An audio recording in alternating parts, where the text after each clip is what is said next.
Shalom Aleichem. Live in San Mateo, California. Chaim Olevsky here with a meaningful guest I just met in person, possibly for the first time. We share a nephew. We're celebrating the bar mitzvah of the Marcus boy in San Mateo, California. This is Moishe Weinbaum. You'll hear more about him, learn about him.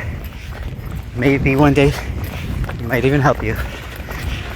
I asked Moishe to come with me on a run. He's also a runner, so we share that too. And we're also sharing shirts. Real men wear tefillin. Check it out. So here you go, Moishe. Turning it over to you.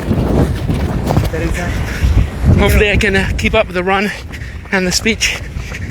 In this week's Torah portion, we learn about the fascinating mitzvah of Arei Miklat, setting up a refuge for somebody who is committed to killing by accident.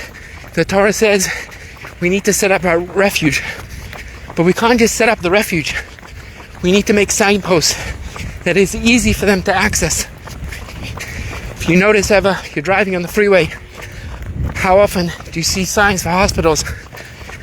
In case you're driving in the middle of nowhere, you know how to and where to go. So the Torah says we need to set up these refuges with clear signposts. But the Torah is not just giving us information. The Torah is also teaching us a lesson in our own life. So often we go through life, we experience things, and what do? We feel broken, we feel stuck. Sometimes we feel even dead inside. We have nowhere to go. So the Torah says you have to set up refuge. If you ever run a marathon, one of the things you notice is mile markers. Why?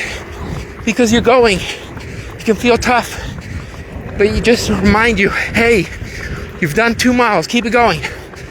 So the house of refuge needs to be clearly marked in our own life too. As we wake up every day, sometimes we can feel despondent, broken, lost. And what do? We turn to the signposts in our own life. For some people, it could be a run.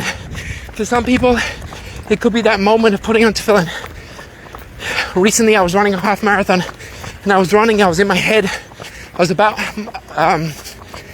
8 miles in, and a person runs by me, and he says, I love your sitters. And I carry on with my run. He carries on with his run. At the end of the run, I come over to him and I say to him, you want to put on tefillin? And he says to me, I was waiting for you to ask me. So often, if we go about our lives, but we just show up, we find a way to put a mile marker, to put that signpost in our life, what we will find is that moment where we feel lost, we suddenly find the Torah told us, have that marker that helps us stay focused through the challenging experiences. May none of us need it, but if we do, we should always have that marker clearly marked in our life. Shabbat Shalom. That's beautiful. Thank you for that. So, Rabbi Moishe Weinbaum, are you talking about only like a physical, mental, material ailment or pain or challenge, or are you talking about a spiritual one when you're not feeling close to God, or both, or something different? Can you just elaborate in a nutshell? What kind of challenges are you addressing with this? They are one. Aside from the car coming. Oh yeah. Get out of the way. They're one of the same. That's the truth. In Psalms, David HaMelech says, I have sinned. Please heal me. He asked Hashem. If he has sinned, why didn't he ask Hashem to forgive him? Why is he asking him to heal him? Because our spiritual journey, our physical journey, are synonymous one with the other.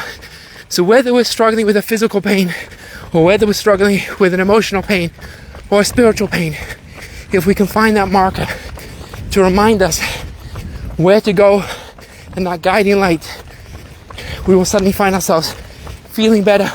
When we feel better, our bodies, our minds heal. Beautiful. That's mind, body, and soul. All together. All in this together. And this is what we do here in the running commentaries.